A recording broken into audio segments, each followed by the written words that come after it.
Petroleum और natural gas मंत्री हरदीप पुरी जी मौजूद हैं। आपने देश के 11 प्रधानमंत्रियों के साथ काम किया है, लेकिन जैसे मोदी जी ने कुर्सी पकड़ी हुई है, लग नहीं रहा आपको 12वें का मौका मिले। नहीं, ऐसा है। नरेंद्र मोदी जिस स्पीड से काम करते हैं या जिस विजन से काम करते हैं कि बस काम होना चाहिए, स्पीड नहीं, जिस तरीके से काम करते, सॉलिड ऐप से। वो क्या डिफरेंट है दूसरे? मैं बताता हूँ डिफरेंट। कोई 8:30 पौने 9 बजे एक कोई सिंपल सी गाड़ी आई, कोई उसमें वो जो प्रधानमंत्री जी जब ट्रैवल करते हैं वो जो सिक्योरिटी, एक गाड़ी आई, दरवाजा खुला, और जो हमें बाद में पता माननीय प्रधानमंत्री जी निकले और जो भी आदमी ड्यूटी पे था उसके साथ उन्होंने 45 मिनट 1 घंटा जो पार्लियामेंट बिल्डिंग अंडर कंस्ट्रक्शन है उसमें उन्होंने खूब किया, रिव्यू लिया। आप मैंने यार कुछ नहीं करना, तेरे को नहीं आया ना फोन, अपने घर में बैठो आराम से। अगले दिन सुबह मैं सैर कर रहा था, पीएसओ जो है हमारा एक होता है हमारे घर में, वो भागा भागा आया कि पीएम साहब बात करना चाहेंगे। तो लक्ष्मी ने मेरे को कहा, लगता है डांट पड़ने वाली है। 2 तारीख को मैं उनको मिलने गया, बोले very gracious, very quiet, absolutely focused, अच्छा कल सुबह आ जाइएगा। I didn't know, I nearly fell off the chair. I nearly fell off the chair. तो फिर मुझसे कहने लगे अभी बात किसी को नहीं करनी। कांग्रेस सरकार ने 2004 और 2014 के बीच में 2010 में जो भी हमारी पब्लिक सेक्टर में वैक्सीन मैन्युफैक्चरिंग कैपेसिटी थी, आपको पता वो बंद कर दी। राहुल जी ने ये कहा, मोदी जी हमारे बच्चों की वैक्सीन कहाँ है? मैंने कहा भैया तुम्हारी राजस्थान में सरकार है, वहाँ पे तो वो कूड़े के उसमें फेंक रहे हैं। पंजाब में आपकी सरकार है, वहाँ पे वो मुनाफाखोरी कर रहे हैं। उन्होंने कहा कि आपने और अमित शाह ने मिलकर दिल्ली में रोहिंग्यास को बसा दिया। ऐसा है, केजरीवाल जी कभी कभी तो लगता है कि आईआईटी के पढ़े हुए हैं, कभी वह भी लगता है कि बिल्कुल इलिटरेट है। और आपको क्या लगता है कोई रोहिंग्या भारतीय जनता पार्टी के लिए वोट करेगा? नहीं, आप इस सारी विवाद को छोड़ दीजिए। अगर है तो फिर मैं तो कहूंगा हमारी आउटरीच तो टॉप क्लास हो गई है। लेकिन दिल्ली में आपको लग रहा है केजरीवाल इस बार आ रहे हैं? बीजेपी जीतेगी इस बार। पर उनका वो 2100 वाला बहुत चल रहा है। नहीं, वो 2100 वाला बड़ा कमाल की चीज है। देखिए, आप कहते हैं फ्री भी सब करते हैं, अरे भाई हम सरकार में हैं। आप ये कह रहे हैं कि उन्होंने इंपोर्ट करके नेता लिए, हमने भी लिए, आपने भी लिए, लेकिन आपने बताइए हमने अपने वैल्यू सिस्टम पर कैलाश गहलोत को ले लिया, जिस आदमी को कहा गया कि इतना करप्ट आदमी है। नहीं, देखिए, आप मंदिर जाते हैं, आप प्रार्थना करते हैं, कहा जी मैं आज से सुधरूंगा, आएगा हमारे साथ बैठ के गड़बड़ करेगा, बाहर जाएगा। शशि थरूर ने कहा कि भाई एक उनका पुराना ट्वीट 2009 का कि जॉर्ज सोरोस मेरा बड़ा अच्छा दोस्त है। उन्होंने पता नहीं क्या कहा। फिर उसके बाद मैं एक ही बार मिला, वो पुरी जी के घर में मिला, तो उन्होंने उस समय कहा कि ये जॉर्ज सोरोस को भी बुला लें। तो मैंने पूछा भाई मैं जॉर्ज सोरोस को तो जानता नहीं हूँ, पर आप कहते हो मैं बुला ले, तो मैंने बुला लिया। ये तो गलत बात है। उन्होंने आरोप सोशल मीडिया पे लगाया और पर्सनल मैसेज भेज के कह रहे हैं कि रफा दफा करो। पर्सनल मैंने क्या करूंगा, अगर ज्यादा मेरे को ज्यादा उन्होंने ऐसे किया तो मैं पर्सनल मैसेज भी किसी दिन रिलीज कर दूंगा। पेट्रोल जो है वो और सस्ता कब होगा? सरकार ने खुद बताया कि हमने रशिया से बहुत सस्ता तेल, तो जब सस्ता लिया तो फिर जनता को ये फायदा ट्रांसफर क्यों नहीं? सस्ता देखो, सस्ता का क्या होता है, पेट्रोल को भी जीएसटी मिले। अरे बहुत अच्छा आइडिया, मैं तो होप कर रहा था पिछली जीएसटी काउंसिल में हो जाएगा। तो आपने निर्मला जी को नहीं कहा? तो रिक्वेस्ट कर सकते हैं अगर आप चाहें। नहीं, हम चाह रहे हैं। मैं आपका आंसर ये हम चाह रहे हैं, इसलिए करवा के दिखाएं। हाँ। लेकिन पेट्रोल नहीं आ पाएगा। पेट्रोल नहीं आ पाएगा। एक स्टेट है दिल्ली के नॉर्थ, अब समझ जाएंगे मेरे जैसे लोग जहाँ हैं उनको हम भेजते हैं अगर कोई चीज एथेनॉल बनाने के लिए, वो उसमें एथेनॉल से डाइवर्ट करके वो पोर्टेबल अल्कोहल जो दारू है वो बना देते हैं। उसको मैं क्या करूंगा? उसका रेवेन्यू भी लेते हैं और नशा भी लेते हैं, दोनों। अमेरिका खुद चाहता था कि भारत और सस्ता, इसलिए चाहते थे क्योंकि रशिया 13 मिलियन बैरल एक दिन में प्रोड्यूस करता है। अगर रशिया से सारे लोग बंद कर देते तो वो 13 मिलियन बैरल की शॉर्टफॉल कहाँ से आती है? सऊदी अरब से, एमिरेट से। तो तेल का जो बैरल, क्रूड ऑयल का बैरल एक है, वो $250 पे चला जाता। तो we have done them a favour. Akhilesh ji की सरकार थी उत्तर प्रदेश में 17 महीने। तो आप देखो प्रधानमंत्री आवास योजना में 4 वर्टिकल्स में उत्तर प्रदेश में उस पहले 17 महीने में कितनी इंडेंट हुई, और योगी जी के आने के बाद कितनी इंडेंट। टीम हमारी वही थी। कितनी हुई अगर आपको याद? मैं बताता हूँ, एक 17,000 थी और उनके 17 लाख थी। ये फर्क तो बड़ा। अल्लाह जयराम करने से मैंने ऐसा कुछ बात है, मैंने नाम ही नहीं लिया। मैंने युवा नेता कहा, कोई और युवा नेता नहीं है, नहीं किसी और का स्पिरिचुअल गुरु नहीं होगा जो ऐसी बेवकूफी की बातें कर। ये हो सकता है।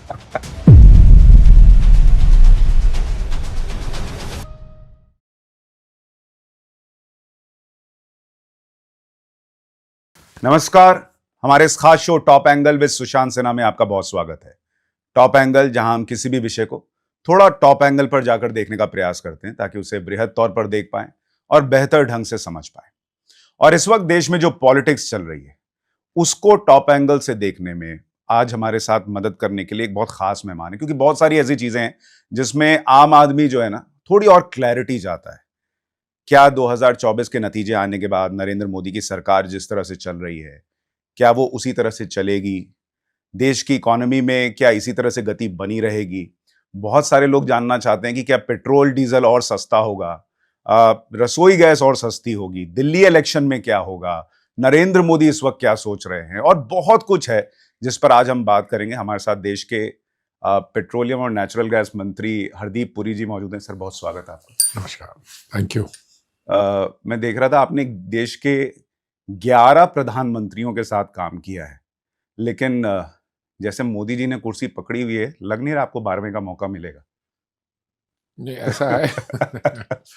नहीं, देखिए, आपका कहना कि मैंने और प्रधानमंत्रियों के साथ काम किया हुआ, वो उस स्टेटमेंट को थोड़ा कॉन्टेक्स्ट में लेना चाहिए। मैंने जिंदगी में पहले प्रधानमंत्री के साथ एज ए मंत्रिमंडल में उनका सहयोगी के रूप में पहली बार काम कर रहा हूँ।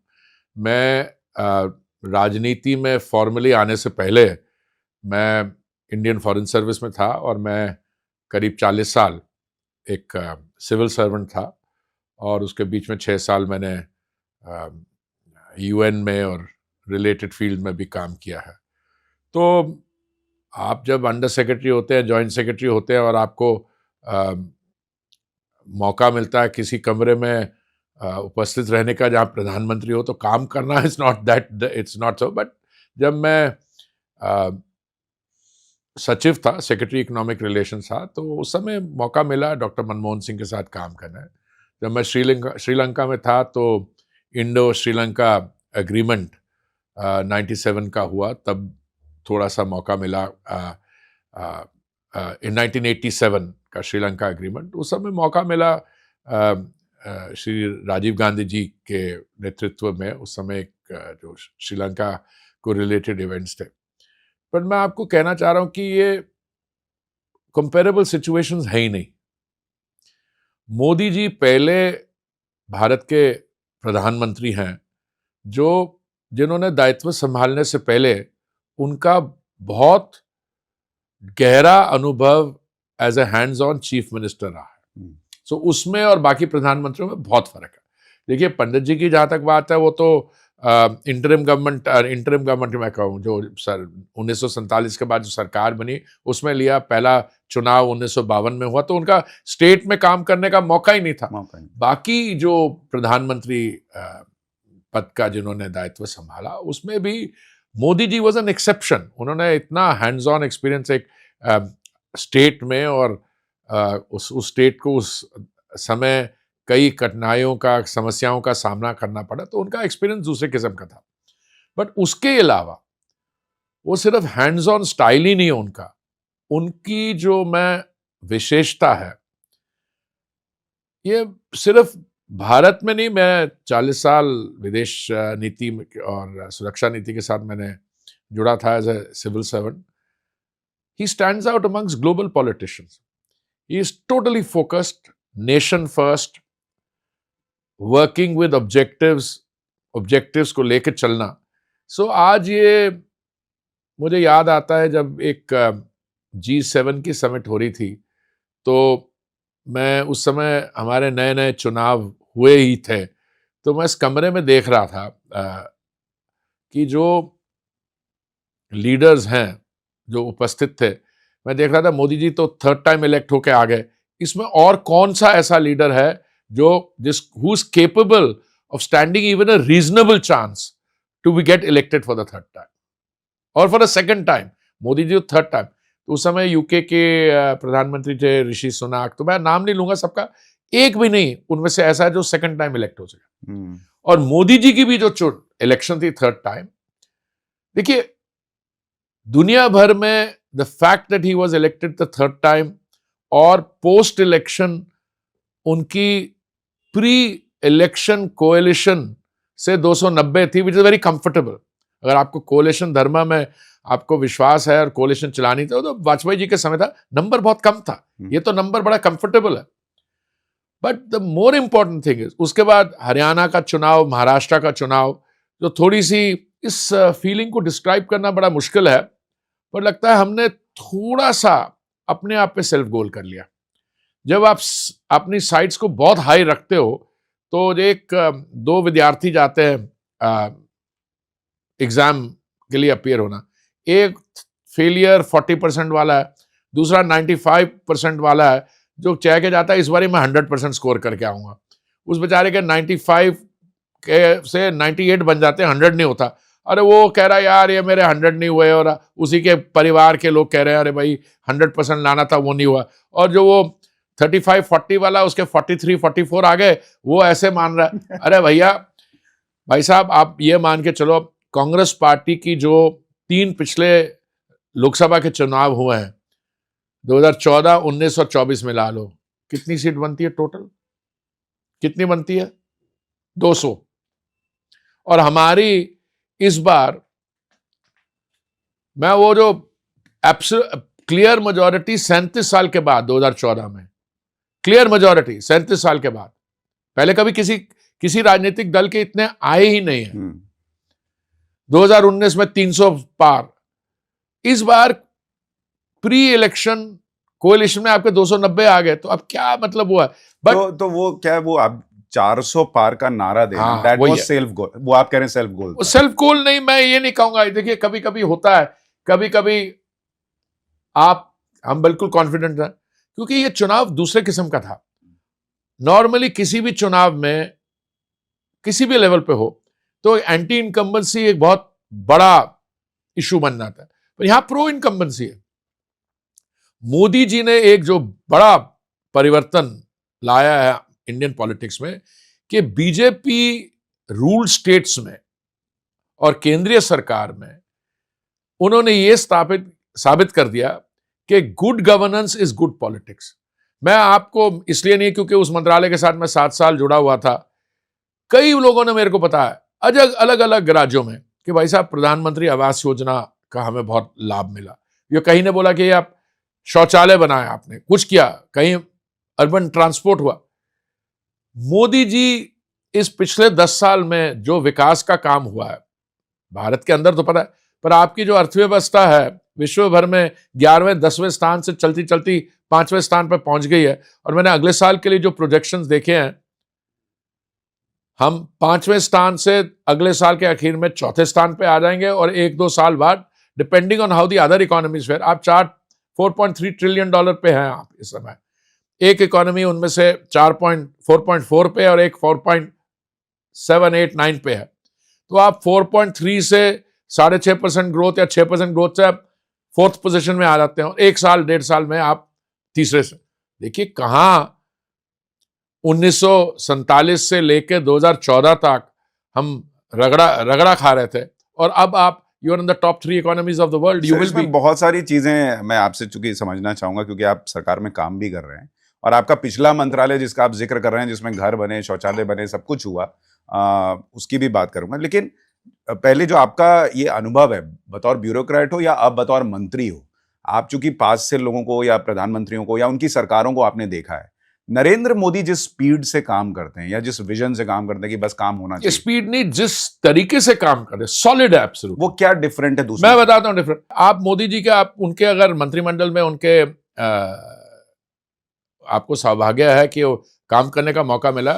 हाँ, मैंने कई बार उनसे समय मांगा है। समय जब हम जाते हैं तो हमसे पूछा जाता है कि कुछ स्पेसिफिक सब्जेक्ट्स आप डिस्कस करना चाहे, हम लिस्ट भेजते हैं। He is fully briefed. और मेरे को जब पिछली बार मैंने उनसे मुलाकात हुई, थोड़ी सी सब्जेक्ट्स ऐसे थे जिसमें थोड़ा समय लगा, पर मुझे लगा कि ये तो इतना ज्यादा अच्छी तरह ब्रीफ थे कि हमने जो इशू बने, he had fully done most of the things. You will immediately get an answer and you will get, that is what governance is. और हम लोग भी इससे सीख रहे हैं। अगर आप हमसे कोई समय मांगता है, तो मैं अपने ऑफिस, अपने कॉलीग से कहता हूं जरा पूछ लेना पोलाइटली। वो सब कहते हैं कर्टसी कॉल है। मैं आपको बता रहा हूं, कोई कर्टसी नाम की चीज ही नहीं है। अगर आप कैबिनेट में, मंत्रिमंडल में आपको मौका मिला काम करने के लिए, कोई भी आपके पास आता है, वो कुछ एक्सपेक्टेशन लेके आता है। It can be a small thing to a Pradhanmantri Awas योजना इशू, कोई पब्लिक टॉयलेट की बात हो सकती है, जो भी है, उनका हक बनता है। But because I have learn this, पूछा अच्छा इशू करो so that I am briefed. कुछ लोग बुरा भी मना जाते हैं, पर एक बारी आपकी ऐसी रेपुटेशन है कि भाई नहीं, वो सीरियसली बात करेंगे और ब्रीफ्ड होंगे, तो Narendra Modi ji is totally different from any politician I have seen. Not just Indian politics, बाकी भी है सीरियस लोग, बट इतना टाइम मैनेजमेंट उनका जो है और इतना वो पैक इन करते हैं एक दिन के अंदर। मैं आपको एक और कहानी बताता हूं, सिंस यू विल इंडल्ज मी। साहब गए हुए थे कहीं बाहर दौरे में, यूएस से लौट रहे थे, और यूएस से लौट रहे थे और even in the special aircraft 15 घंटे की तो सफर है। तो शाम को इनको लैंड करना था, तो मुझे कोई 7:15 7:30 बजे जो हमारे सचिव थे हाउसिंग एंड अर्बन अफेयर्स मंत्रालय में, उनका फोन आया कि ऐसे ऐसे कुछ हम क्लटर सुन रहे हैं। क्लटर जो इंटेलिजेंस में होता है, क्योंकि आपको सुनाई देता है कुछ आ रहा है, कि शायद प्रधानमंत्री जी आए। तो मैंने कहा कि आपको कोई इसके बारे कोई फॉर्मल सूचना मिली आपको कहीं? प्रधानमंत्री कहा नहीं नहीं, मेरे को नहीं, मेरे को सुनाई दिया। तो मैंने ये भी पूछा, मैंने कहा आपको कहां से सुनाई दिया? कहा कि सीपीडब्ल्यूडी का जो इंचार्ज है, नया जो पार्लियामेंट बिल्डिंग बन रही है, वो पूछा गया, वो इंचार्ज जो है वो शाम को होगा। अच्छा, ये एक बड़ा लेजिटिमेट क्वेश्चन। तो उन्होंने, जिसने भी सवाल दिया, कहते नहीं इस समय वो पूजा में होते हैं, शाम को 7:30 8 बजे, जो भी। बड़ा इनोसेंट आंसर। तो इन्होंने जब अपना दिमाग लगाया, यार व्हाई वुड प्रधानमंत्री कार्यालय पीएमओ भी आस्किंग, तो हमारे वो, क्योंकि सिस्टम हमारे फीडबैक अच्छे थे, हमारे जो सचिव थे उनको पता लग गया, उन्होंने फटाफट मेरे को लगाया। मेरे को लगा कि कुछ हो सकता है, but one thing I've learned, unless you have been formally informed, it's not my job to go and inquire, because he might want to do it in his way. वही हुआ। कोई 8:30 पौने 9 बजे एक कोई सिंपल सी गाड़ी आई, कोई उसमें वो जो प्रधानमंत्री जी जब ट्रैवल करते हैं, वो जो सिक्योरिटी, एक गाड़ी आई, दरवाजा खुला, और जो हमें बाद में पता, माननीय प्रधानमंत्री जी निकले, और जो भी आदमी ड्यूटी पर था उसके साथ उन्होंने 45 मिनट 1 घंटा जो पार्लियामेंट बिल्डिंग अंडर कंस्ट्रक्शन है उसमें उन्होंने खूब किया, रिव्यू लिया, एटसेट्रा। ये खबर हमारे पास जब वो मीटिंग खत्म होने वाली थी, वो 9 सवा 9 बजे, तब मैं तो बात फैल गई थी। तो मुझसे पूछा, तो हमारे सेक्रेटरी थोड़े एक्साइटेबल थे उस समय, साहब आपको, मैंने यार कुछ नहीं करना, तेरे को नहीं आया ना फोन, इसको अपने घर में बैठो आराम से। हो गया, खत्म हो गया 9:15 बजे। अगले दिन सुबह मैं सैर कर रहा था। सैर मतलब सुबह सुबह उठते थे, मौसम जो था, तो कोई 7 सवा 7 बजे था। तो पीएसओ जो है हमारा, एक होता है हमारे घर में, वो भागा भागा आया कि पीएम साहब बात करना चाहेंगे। तो लक्ष्मी ने मेरे को कहा, लगता है डांट पड़ने वाली है, कुछ रात को साहब गए वहां पे, तो कुछ वो लगता है कुछ वो उनको कोई कंसर्न होगा, इसलिए अभी डांट पड़ने वाला। उसने मुझे हंसी मजाक में कहा। तो मैंने पता क्या जवाब दिया? मैंने कहा इज नॉट पॉसिबल। कहती क्यों, you are so satisfied with your work? मैंने कहा नहीं नहीं, अगर डांट देनी होती तो वो रात को 9 बजे से सुबह 7 बजे तक वेट नहीं करते, वो डांट 9 बजे ही पड़ गई होती। सो वही हुआ, when he called me, it was a completely different issue. So this is a different prime. 15 घंटे की जर्नी के बाद जो व्यक्ति गाड़ी से उठ के पार्लियामेंट बिल्डिंग 1 घंटा करके, उसके बाद पता नहीं उतने और कितनी और मीटिंग्स की हैं। नहीं, इसमें एक चीज और बड़ी गौर करने वाली सर, जनरल ऑफिस में भी ऐसा होता है कि अगर कोई बॉस, सीईओ कोई आ जाए तो सारा स्टाफ उसके आसपास रहे, उसकी उनका उम्मीद आइडिया रहती है। ये था कि वो ना हो वहां पे। मैंने भी मेरे जो सचिव थे उनको ये बताया। मैंने कहा बॉस, अगर साहब चाहते कि हम लोग सब अटेंडेंस में हो तो आपको पहले बताया गया होता। वो चाहते हैं, वो बाकी जो लोग काम कर रहे हैं उनसे डायरेक्टली सुनना चाहते हैं। नहीं तो जो बाहर छवि बनती है उससे तो बहुत अलग छवि है फिर ये प्रधानमंत्री। 100% बाहर तो कहते हैं कि उनको किसी की सुनते नहीं। अरे छोड़े यार, सुनते कैसे नहीं, he is the greatest listener. भाई मैं आपको ये बताऊं, मैंने कई प्रधानमंत्री को तो एक्शन में देखा, वाजपेयी जी भी सुनते थे बात, जब उनको लगता था या तो आपने थोड़ा ज्यादा ही पेल दी वहां बात, तो फिर वो स्माइल करके you could be dismissed, but he was a great listener. Modi ji का, he spends a long time listening, और क्रिस्टल क्लियर इंस्ट्रक्शंस आते हैं। आपको याद है सर, चूंकि आप इतने साल काम किए, आप पॉलिटिक्स में नहीं आए, पीएम के साथ आप पॉलिटिक्स में आए कैसे? कौन कहता मैं पॉलिटिक्स में नहीं आया? अरे भाई, मैं विद्यार्थी परिषद का जुड़ा हुआ था जब मैं यूनिवर्सिटी में था। हाँ, लेकिन मैं कह रहा हूं आप सरकार में इस तरह से मंत्री नहीं रहे ना, तो मैं कह रहा हूं कि आपको वो लेकर आए, अगर हाँ, कैसे लेकर आए, वो घटना क्या थी? नहीं, मैं आपको कहानी सुनाता हूं। देखिए ऐसा है,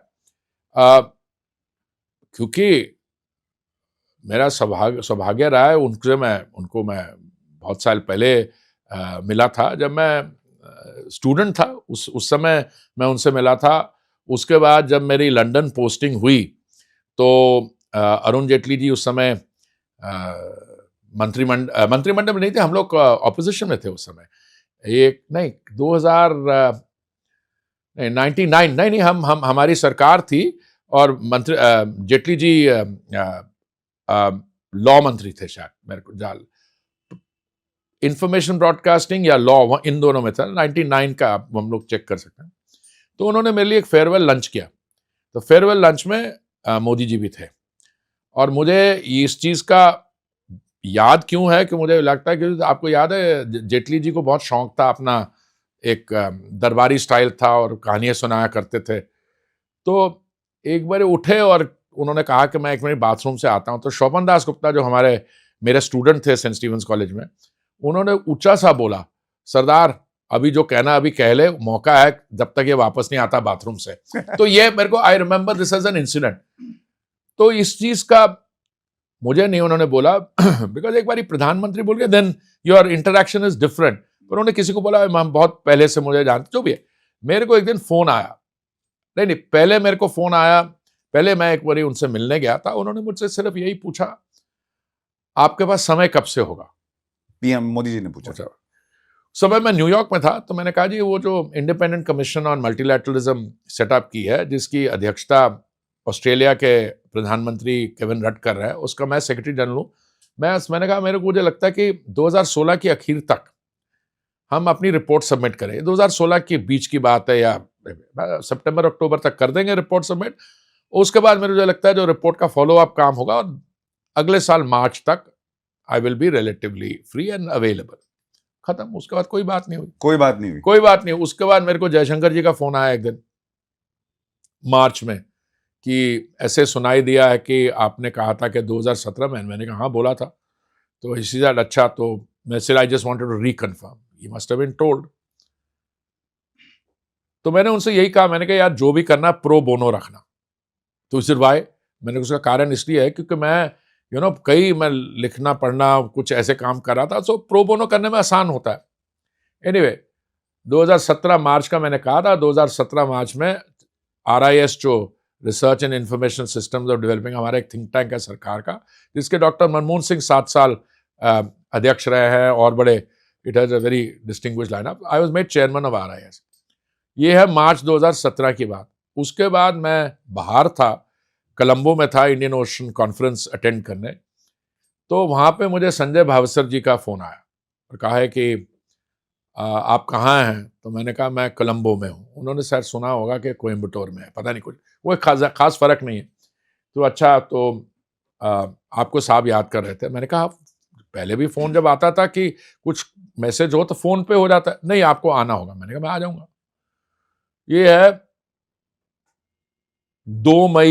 2 सितंबर 2017 की बात, शाम की। मुझे याद क्यों है, उस दिन अगले दिन सुबह फिर फोन आया उनका। तब मेरे को लगा यार, तो मैंने पूछ लिया। मैं संजय जी को बड़े साल से जानता हूं। जब एक बार उनको गुजरात मिलने गया मोदी जी को, यह बात है 2013 की, तब से संजय जी तो सब भावसर जी लगे। तो मैंने संजय जी बताइए क्या नहीं वो कुछ चर्चा कुछ नहीं आपसे मिलना चाहिए। मैंने कहा यार बता तो दे क्या, मतलब संजय जी बता दो। नहीं कोई वो G20 का कोई शर्पा की ऐसे बातचीत आपकी चल रही है। तो मैंने दिल में बोला संजय भावसर जी, कोई G20 शर्पा के लिए माननीय प्रधानमंत्री जी कोई बुलाने वाली नहीं है। तो ये तो पहले एक बार G20 की शर्पा की बात चल चुकी थी, जब कुछ मिसअंडरस्टैंडिंग थी, I was not available, at least ऐसा उनको बताया गया।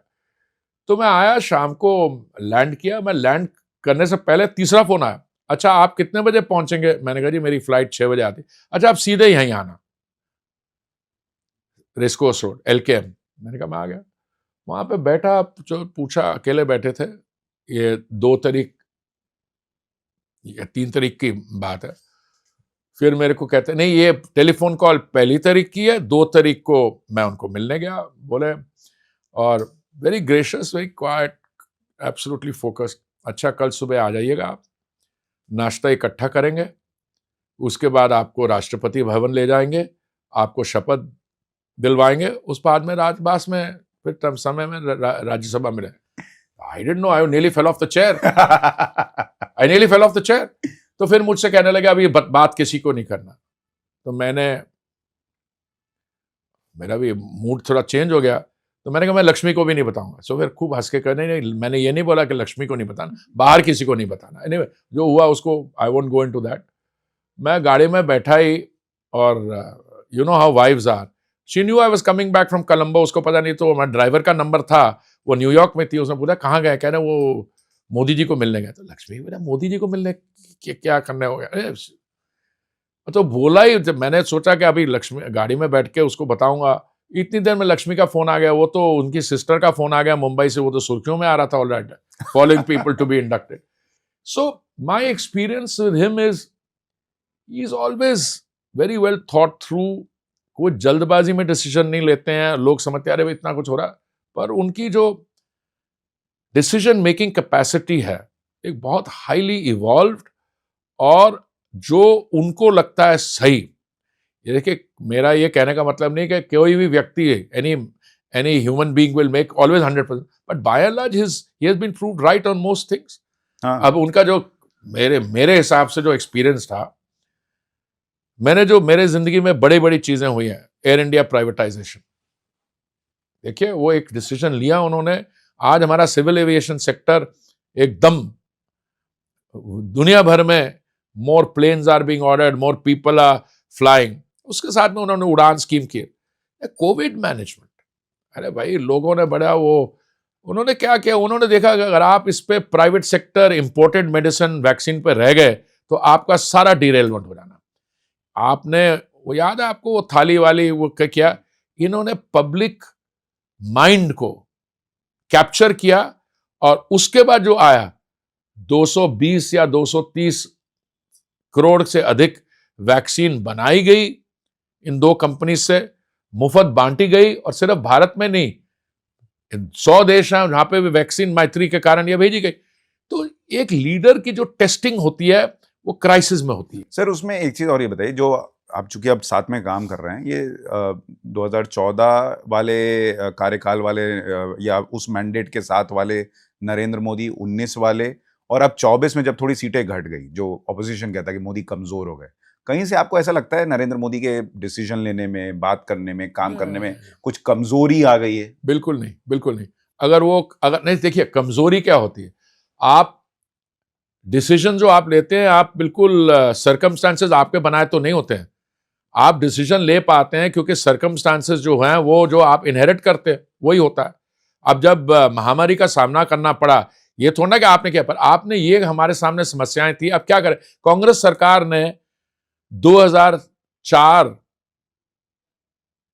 और 2014 के बीच में, 2010 में जो भी हमारी पब्लिक सेक्टर में वैक्सीन मैन्युफैक्चरिंग कैपेसिटी थी, आपको पता वो बंद कर दी थी, कारखाने बंद हो गए। 2014 में क्या स्थिति थी, उस समय तो कोई महामारी नहीं थी, कोई वैक्सीन की वो रिक्वायरमेंट नहीं थी। पर 2019 के आखिर में, 2020 में जब ये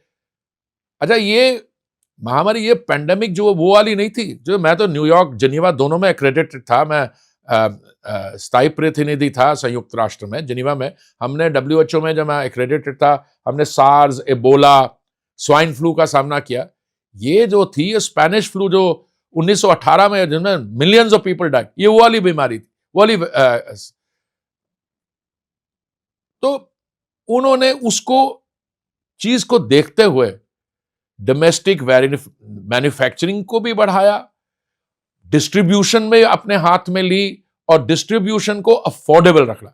जब मैं एनर्जी की बात करता हूं, लोगों को मेरे कहा साहब ये कब, मैंने कहा भैया देख तो सही, कौन सा देश है दुनिया में जहां पे पिछले कितने सालों में एनर्जी की कोई कमी नहीं हुई। भाई साहब, फ्लडिंग सिचुएशन हुई नॉर्थ ईस्ट में, प्लेसेस वर नॉट एक्सेसिबल।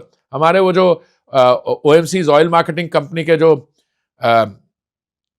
लोग हैं, कर्मचारी, बेचारों ने सिलेंडर अपने कंधे पे उठा के मरूंड लोगों को जाके डिलीवर किया। इक्वली अवेलेबिलिटी इंश्योर करना, वैक्सीन अवेलेबिलिटी। मैं बता रहा हूं कि कुछ अभी तो फिर भी स्थिति बिल्कुल नॉर्मलाइज होगी। कभी कभी मैं जब पॉलिटिकल कार्यक्रम में जाता था तो मैं पूछता था, आप में से कोई है जिनको सेकंड बूस्टर डोज नहीं मिली? यार अमेजिंग। और ये these are far flung areas, कोई रूरल एरियाज, कोई सेमी रूरल एरियाज, अलग अलग शहर। तो लोग उठ के ना, हमें जो थर्ड डोज भी ले लिए जी। And not people who are जिसको कहते हैं आप अर्बन प्रिविलेज्ड पीपल। उसी समय एक बड़ा देश है जिसकी जनसंख्या भी हमारे जितनी है, वो जिसकी अर्थव्यवस्था हमसे 4 गुना ज्यादा है, वहां पे लोग फिर भी मास्क पहने हुए थे। उनकी मैनेजमेंट देखो, अपनी मैनेजमेंट। मैं किसी को रन डाउन करने की कोशिश नहीं कर रहा हूं। मैंने कहा एक decisive leader who has the pulse of the people and who has the organising capacity, that is what makes a leader. लेकिन उसी कोविड के समय में सर, ऑपोजिशन का जो रोल था, जिस तरह से उन लोगों ने सवाल उठाए, राहुल गांधी ने मैं सवाल आपको उसके बारे में थोड़े बताता हूं। देखिए, राहुल जी ने ये कहा, मोदी जी हमारे बच्चों की वैक्सीन कहाँ है? मैंने कहा, भैया तुम्हारी राजस्थान में सरकार है, वहां पे तो वो कूड़े के उसमें फेंक रहे हैं, और पंजाब में आपकी सरकार है, वहां पे वो मुनाफाखोरी कर रहे हैं। और दूसरा, ये हमारे केजरीवाल जी, दिल्ली की जनसंख्या मेरे हिसाब से, अभी सेंसस होगा तो पता लग जाएगा, 2 करोड़ प्लस होगी। ठीक है। उत्तर प्रदेश की जनसंख्या कितनी? 20 करोड़ होगी। भाई साहब, ये ऑक्सीजन इंडेंटिंग जो कर रहा था केजरीवाल, दिल्ली का मुख्यमंत्री, यूपी से ज्यादा कर रहा था। बाद में पता लगा ऑक्सीजन सिलेंडर आपको चाहिए, दिल्ली ब्लैक में बिकते हैं। अभी क्या होगा यार। और इन्होंने ये भी कहा कि नहीं नहीं, आप ये वैक्सीन जो हमें दे रहे हैं, हम डायरेक्टली इंपोर्ट करेंगे। कर लो इंपोर्ट, क्यों करोगे इंपोर्ट? Very clear. पर उनको जो कोटेशन मिली, वो क्लियर हो गया कि जो आप कमीशन वेशन की बात बीच में करते हो, मेरे I have no proof of this but I am telling you, वो आपने कॉस्ट ऐड कर ली। Whereas domestically available vaccine which is world quality, world class, वो आपको ऑलमोस्ट फ्री मिल रही है, और ये इंपोर्ट करने के बाद में थे। तो इनका जो ट्रैक रिकॉर्ड है ऑपोजिशन का, not only on Covid, all the other things, सरेआम झूठ बोलते हैं। मैं आपको बताऊं, दिल्ली टुडे, इन्होंने वो जो क्या नाम है हमारी यमुना जी का, उसके रिवर को इन्होंने सीवर बना दिया। It is 500 times more polluted than the permissible level. ये दिल्ली के रिवर की चीज है। वो जो फोम होता है वहां पे, हमारी जो हवा है, उसका AQI on a bad day was 1988। मतलब we should have actually, it's like choking. 1988 इनके जो गवर्नमेंट के मेजरिंग इंस्ट्रूमेंट्स है, वही 500 से ऊपर नहीं जाते हैं। So point I am making is, opposition की क्रेडिबिलिटी नहीं है, और जो बोलते हैं। और देखिए, एंटी इनकम्बेंसी एक बड़ी तगड़ी चीज है। या तो आपका जो काम है, आपका जो गवर्नेंस में डिलीवरी है, that should beat the anti incumbency, ना वो है और ना ही एंटी इनकम्बेंसी को। लेकिन आप चूंकि केजरीवाल जी की बात कर रहे हैं, उन्होंने कहा कि आपने और अमित शाह ने मिलकर दिल्ली में रोहिंग्यास को बसा दिया। मैं उसके बारे में आपको बताना चाहता हूं। ऐसा है, केजरीवाल जी कभी कभी तो लगता है कि IIT के पढ़े हुए हैं, और कभी वह भी लगता है कि बिल्कुल इलिटरेट है। इलीगल इन्फिल्ट्रेटर और रेफ्यूजी में बहुत फर्क होता है। जिस दिन ये ट्वीट हुई, उसी दिन हमने, होम मिनिस्ट्री ने एक कहा कि भैया, ये कोई किसी को EWS नहीं दिया जा रहा। अगर ये है इन्फिल्ट्रेटर तो he will be rounded up, kept in a detention sector, और भेजा जाएगा। अब ना अंग्रेजी उनकी मातृभाषा है, ना उनके साथ वालों की है। जब उनको बताते हो होम मिनिस्ट्री का ट्वीट और क्या है। और दूसरा, मैंने पूछे, केजरीवाल जी ये बात छोड़िए, ये चांदनी चौक के हलवाई की बात नहीं है। आप मेरे को ये बताइए, आपका एक मंत्री है अमानतुल्लाह खान, कुछ ऐसा, वो कह रहा है कि हम रोहिंग्या को 10,000 रुपए महीना देते हैं और उनकी वोट बनाते हैं। और आपको क्या लगता है कोई रोहिंग्या भारतीय जनता पार्टी के लिए वोट करेगा? नहीं, आप इस सारे विवाद को छोड़ दीजिए। अगर है तो फिर मैं तो कहूंगा हमारी आउटरीच तो टॉप क्लास हो गई है। लेकिन दिल्ली में आपको लग रहा है केजरीवाल, हम भारतीय बीजेपी जीतेगी इस बार। पर उनका वो 2100 वाला बहुत चल रहा है। नहीं, वो 21 वाला बड़ा, ये कमाल की है, एक कमाल की चीज है। देखिए, आप कहते हैं फ्री भी सब करते हैं। अरे भाई, हम सरकार में हैं, हम योजना बनाते हैं, और हम योजना वो बनाते हैं जिसको हम फाइनेंस कर सके। ठीक है। अब इसकी और हमारी स्कीम में फर्क देखो। ये कहता है मैं 300 यूनिट बिजली की आपको मुफ्त दूंगा, हम क्या कहते हैं, हम क्यों माननीय प्रधानमंत्री जी, हम कहते हैं आप हमसे सब्सिडी लीजिए, अपने आवास के छत पे एक सोलर पैनल लगाएं, उससे आप बिजली प्रोड्यूस करो, 300 यूनिट आप अपने इस्तेमाल के लिए रख दो, बाकी जो एक्स्ट्रा हो उसमें आप चार्जिंग स्टेशन लगा लो, ईवी को करा लो, और जो बचे उसको ग्रिड में डालो, उसके पैसे ले लो। यार, this is the difference between teaching somebody how to fish and giving him fish to eat. I mean, it's a crude example. अगर आप उसको teach him how to fish, he'll do that. This is productive. उसका जो style है वो, अब मेरे को बताइए, दिल्ली में अभी तो सेंसस नहीं है, बजाय होगा, 50% तो महिलाएं होंगी, हमारी बहनें होंगी। कितने होंगे? अगर मान लो 3 करोड़ आबादी है, मान लो, मैं हाइपोथेटिकल, आधी वुमेन होंगी, 1.5 करोड़ होंगी, 2100 रुपए महीना कितने का मिलेगा? कितना बजट होगा? मैंने तो अभी कैलकुलेशन, मैं तो रफ कर रहा हूं जैसे बात, 30,000 करोड़। हाँ, इतना तो टोटल उसका बजट है। ये बिल्कुल ही, मतलब एक होता है इंडिविजुअल लेवल की बेवकूफी, इंडिविजुअल लेवल की बेवकूफी, कोई, ये तो इंस्टीट्यूशनलाइज फ्रॉड है। तो आई एम नॉट सरप्राइज कि बाकी सब लोग कह रहे हैं भाई ये स्कीम है कहां, तो उनके अधिकारी कह रहे हैं भाई ये तो स्कीम है नहीं, वो कह रहे हैं ध्यान से। अच्छा, अब दूसरा, अगर आपको महिलाओं को पैसे देने, वो पंजाब में जो देने थे 1,000 रुपए, वो कहां गए? और वो कह रहे हैं ऐड आप लोग छपवा रहे हैं, अधिकारियों पर प्रेशर डाल मैं छपा रहा हूं। मतलब आपकी सरकार, मेरी सरकार? अरे भाई, सत्ता में आप है, सिविल सर्वेंट, आपको रिपोर्ट करते हैं। नहीं, मेरी कहानियां उनकी सुनते जाओ। जब ये पोल्यूशन की बात होती थी, बड़ी ये इंटरेस्टिंग बात सुनने लायक है। ये साहब, पंजाब में ये कांग्रेस सरकार बड़ी खराब है, ये पराली जलाती है। उसके बाद कांग्रेस की जगह आम आदमी पार्टी आ गई। अब कह रही है पंजाब से नहीं आ रही, ये दूसरी तरफ से आ रही। अबे, हवा तो वहां से यहां चलती है, उस उल्टी तरफ से। इससे कुछ भी बुलवा लो, कुछ ना कुछ बोल देगा। ये दिल्ली हारेंगे इस बार 100% पक्का। अच्छा, मैं आपको एक बात बताता हूं, इन्होंने जो पिछली लिस्ट 20 की अनाउंस की है, भाई साहब, उसमें 13 इंपोर्टेड थे। मैं ये इंपोर्ट एक्सपोर्ट में, मैं उसके लिए हम भी करते हैं भाई। We are the world's largest political party. India में भी हमारी मोस्ट वेल ऑर्गेनाइज्ड सक्सेस। कुछ लोग आएंगे, अगर वो विकास का काम करना चाहते हैं और मोदी जी के कार्यक्रमों योजनाओं के साथ मिलना चाहते हैं, दे आर वेलकम। बट ये कैसे होगा भाई? ये कैसे होगा जिस तरीके से ये काम करता है? तो सारे ही उसमें वो है। अच्छा, मैं इसमें काउंटर है सर मेरा, कि आप ये कह रहे हैं कि उन्होंने इंपोर्ट करके नेता लिए, हमने भी लिए, आपने भी लिए। हाँ। लेकिन आपने बताइए, हमने अपने वैल्यू सिस्टम पर कैलाश गहलोत को ले लिया सर, जिस आदमी को कहा गया कि इतना करप्ट आदमी है। नहीं, देखिए, मैं उस इंडिविजुअल की पॉलिटिक्स में नहीं पढ़ना चाहता, क्योंकि उसके बाद आपका सेकंड होगा कि वॉशिंग मशीन है, उस पर भी मेरी थियरीज है। देखिए, ऐसा है, थोड़ी देर आप रहिएगा और देखिएगा कोई होता है व्हाइट वॉश या नहीं होता है। आप हमारे वैल्यू सिस्टम के साथ जुड़ना था। आप मंदिर जाते हैं, आप प्रार्थना करते हैं, कहो जी मैं आज से सुधरूंगा, आएगा हमारे साथ बैठ के गड़बड़ करेगा, बाहर जाएगा। So I am very clear on that. इसमें कोई एक्स वाई की बात ही नहीं है। भारतीय जनता पार्टी में कोई परिवारवाद नहीं है। आप हमारी टॉप लीडरशिप देख लो, कोई एक ऐसा लीडर है जो अपनी स्थान पे इसलिए है क्योंकि उसकी रिश्तेदारी थी, या पिताजी थे, या माताजी थी, एक्सेट्रा। आप on the other hand Congress को देखिए, इतना लायक है ये लोग। ये एक परिवार के 3 लोग एक ही समय, 2 लोकसभा में, 1 राज्यसभा। मैं उनकी निंदा नहीं कर रहा हूं, होंगे बड़े टैलेंटेड, पर हमारे यहां ऐसा टैलेंट है नहीं। हमारे यहां तो आपको कार्यकर्ता के बनने के बाद काम करना पड़ेगा, प्रूव करना पड़ेगा, आपको मौका देगा। और हमारे सीनियर जूनियर का है नहीं। आज आप बड़े पद पे, कल आपको छोटी सी इलेक्शन लड़नी पड़े, लोग लड़ते हैं, उससे क्या है?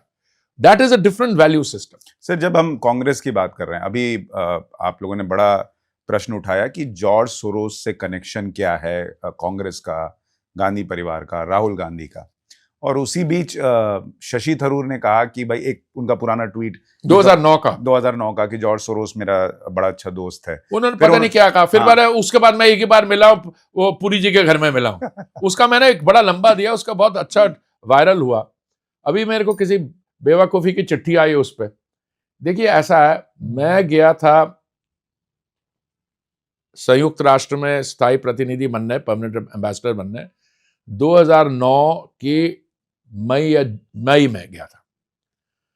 कुछ ही महीने के बाद शशि थरूर, जो उस समय कांग्रेस पार्टी में एमओएस थे, विदेश मंत्रालय में, वो आ रहे थे। तो उन्होंने हमें कहा कि मैं आ रहा हूँ, तो मैंने कहा मैं आपके स्वागत के लिए जिस दिन पहुंचेंगे आपको ब्रेकफास्ट पे इनवाइट करूंगा। सुबह 6 बजे फ्लाइट आती है, 8 साढ़े 8 बजे वो ब्रेकफास्ट के लिए आए। अगले दिन शाम को मैंने उनके लिए डिनर किया और मैंने उनसे पूछा कि आप बताइए किसको मिलना चाहते हैं। तो उन कई लोगों का उन्होंने नाम बताया, जैसे बाकी एम्बेसडर्स हैं, हमारे एक शेफ दे कैबिनेट थे विजय नंबियार, हमारे एक पत्रकार है केपी नायर जो टेलीग्राफ के डिप्लोमेटिक एडिटर थे न्यूयॉर्क में, ऐसे लोगों का, और एम्बेसडर्स भी थे। तो उन्होंने उस समय कहा कि ये जॉर्ज सोरोस को भी बुला लेना। तो मैंने पूछा भाई मैं जॉर्ज सोरोस को तो जानता नहीं हूं, पर आप कहते हो मैं बुला लेता हूं। मैंने बुला लिया। मैं तो ना जॉर्ज सोरोस से उससे पहले मिला हूं ना उससे बाद में मिला हूं। मुझे तो ये बिल्कुल आइडिया आना ही नहीं था। जब अब मैंने देखा कि 2007 में राजीव गांधी फाउंडेशन को जॉर्ज सोरोस की जो फाउंडेशन उन्होंने फाइनेंस किया, और ये यंग नेता जो थे हमारे MOS doctor Tharoor, by the way मेरे स्टूडेंट भी रहे। अब वो नहीं पसंद करते, वो किसी के स्टूडेंट कहलाते हैं। जब वो सेंट स्टीफेंस कॉलेज में थे, मैं टीचिंग फैकल्टी में था, वो स्टूडेंट थे, इसलिए मैं उसको परिभाषा क्लियर कर रहा हूं। तो ये कहने लगे कि आप उनको बुला लीजिए एक्सेट्रा। अब क्यों वो बुलाना चाहते थे, पर उनके कहने पे बुलाया मैंने। तो आपको ये अच्छे से याद है? याद नहीं, शशि थरूर मैंने वो जो गेस्ट लिस्ट है उसकी फोटो कॉपी दे दी। मैं आपको भी देता हूं कॉपी, आप भी उसका अपने प्रोग्राम में कर लेना। मैं आपको उसके पूरी कॉपी।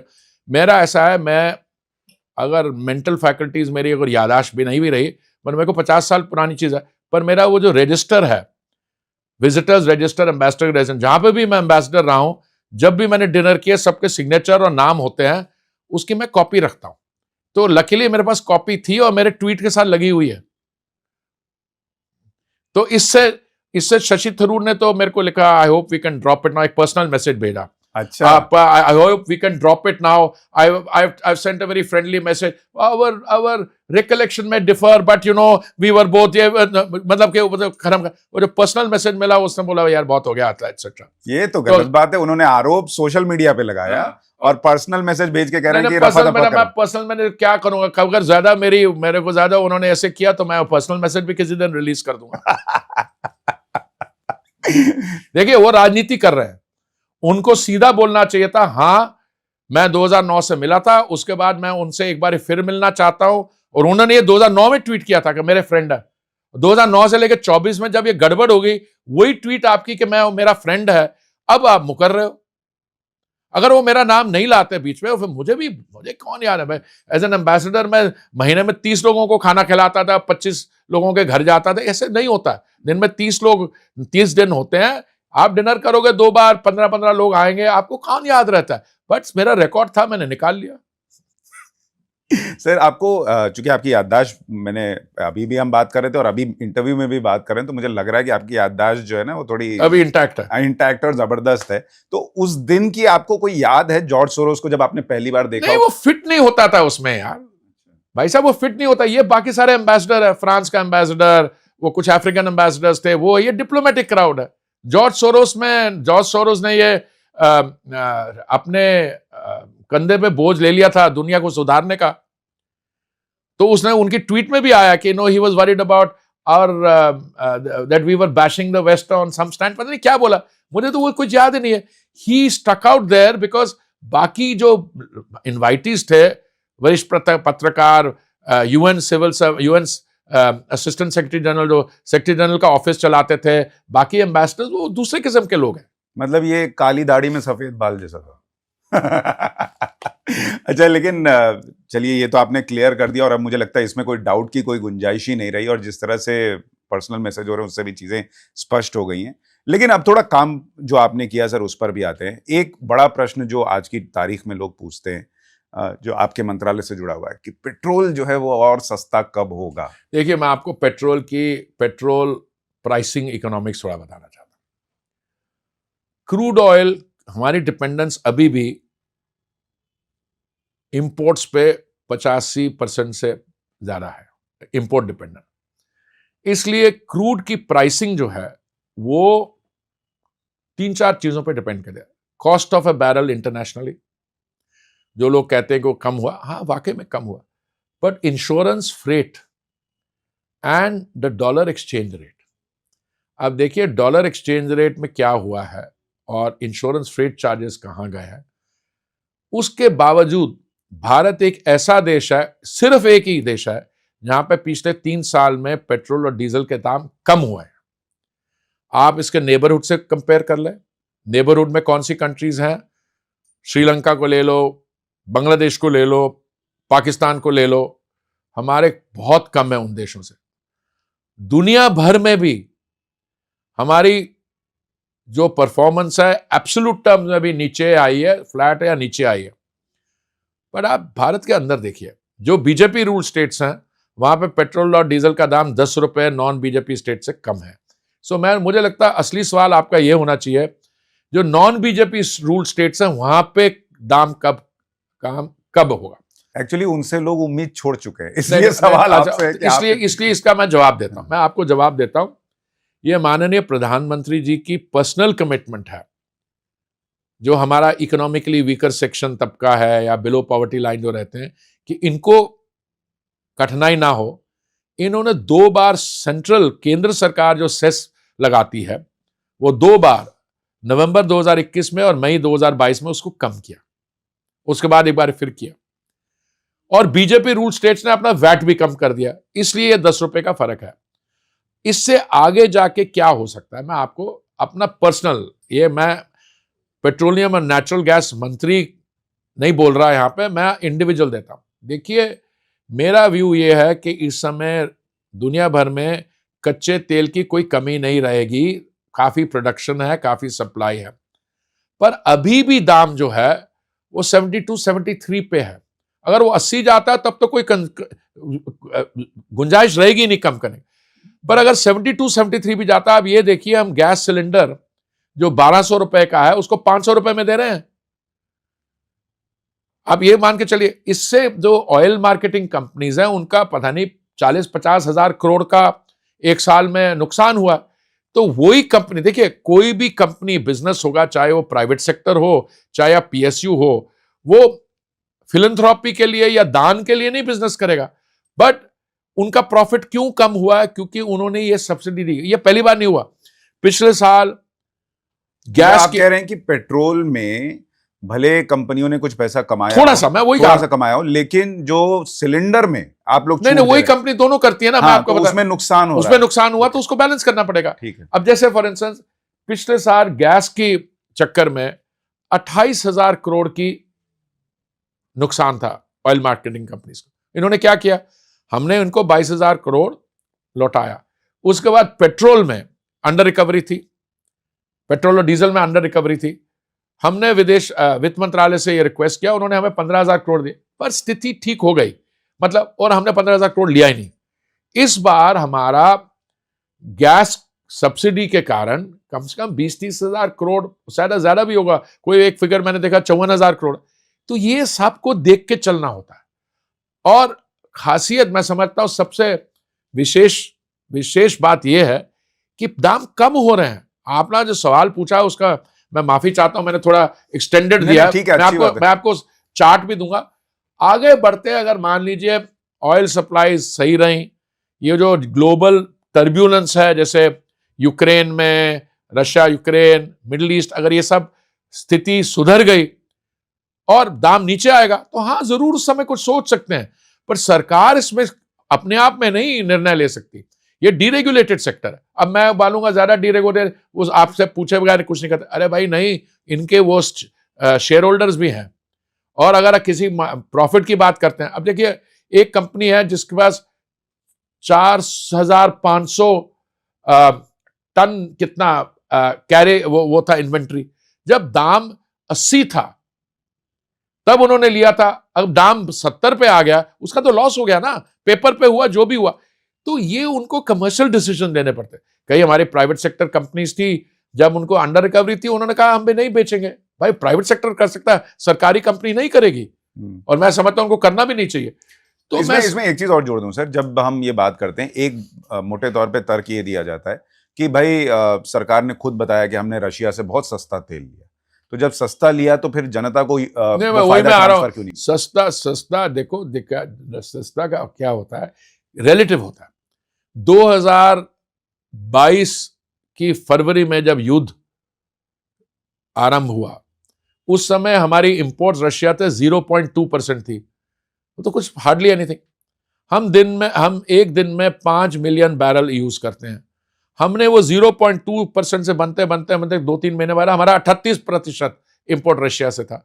वो क्यों था? वो प्राइस सेंसिटिव था, क्योंकि हम सरकार नहीं तय करती, हमारे जो ऑयल मार्केटिंग कंपनीज है टेंडर फ्लोट करती हैं। वो कहेंगे हमें इस ग्रेड का स्क्रूड चाहिए, कौन जो सस्ता देगा उससे ले लेंगे।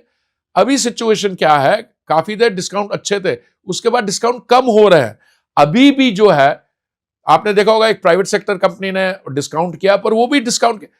अगर आप ये मान के चलिए सप्लाई काफी होने वाली है, डिस्काउंट्स परमानेंट नहीं होते हैं, डिस्काउंट्स कॉन्टेक्चुअल होते हैं।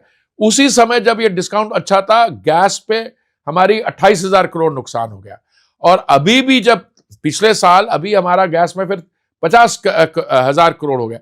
अभी हमें यह देखना है कि अभी तो स्टेबल है, ठीक है, अंडर रिकवरी पेट्रोल और डीजल में नहीं है, गैस में है, जबरदस्त है। बट आपने, मोदी जी ने एक कमिटमेंट की ली है कि कंज्यूमर को, खास करके जो इकोनॉमिकली वीकेस्ट है, उनको रीजनेबल प्राइसेस पर, वो हम कर रहे हैं। अब ये जो कहना है, वो क्या कहते हैं, वो स्टेटिस्टिक को आउट ऑफ कॉन्टेक्स्ट ले रहे थे। और जब हम लोग थे, अब एक ये जो युवा नेता है राहुल गांधी, हाँ, मैं आपने नाम लिया, मैं तो युवा नेता, मैं तो रिस्पेक्टफुली युवा नेता ही कहूंगा। उन्होंने ये कहा कि हमारे जमाने गैस का सिलेंडर, अरे मेरे भाई, तुम्हारे जमाने में गैस सिलेंडर था ही नहीं। जब 2014 में मोदी जी ने दायित्व संभाला, टोटल गैस सिलेंडर देश में 14 करोड़ था, और ये सारा भाई साहब अर्बन था, शहरों में था। वो मोदी जी ने 14 करोड़ लेते लेते उसको 33 करोड़ बना दिया। और उज्ज्वला योजना जो 2016 में जिसकी शुरुआत हुई है, जिसके तहत अभी 500 रुपए का एक सिलेंडर मिलता है, ये 85% रूरल एरियाज में कनेक्शन दिए गए। ये है फर्क।